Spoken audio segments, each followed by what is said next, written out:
there was an incentive, this feed-in tariff. So what it was is people that installed solar would get a 20-year contract. In fact, the feed-in tariff was first invented by Hermann Scher in Germany. He's a German politician.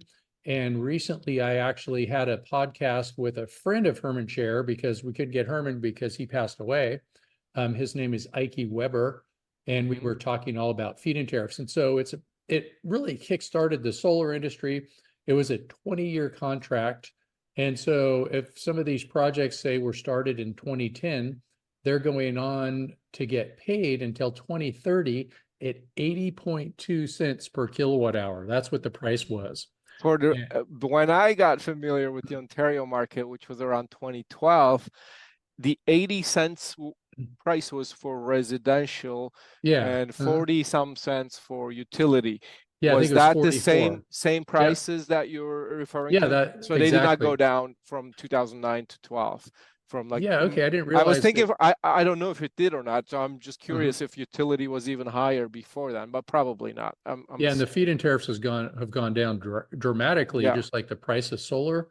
And originally they were set up, I think it was so that people that invested in solar would get a return on investment, something like 9%, I think, something like that. How many percent? I think it was like 9% is just kind of the goal that they were trying to set up. I mean, it depended on how much margin was being made in the whole construction process, because you can price the final price to the ultimate buyer, which generally is a big insurance company or some pension fund that holds that asset for 20 years or 18 years after his first 2 years.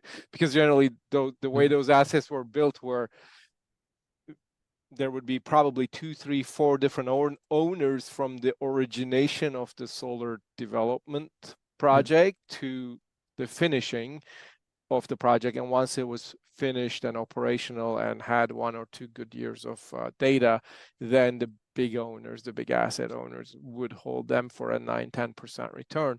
But of course, the pricing for those projects, I mean, there was so much margin in all stages of development, whether it was early stage up to NTP, up to COD,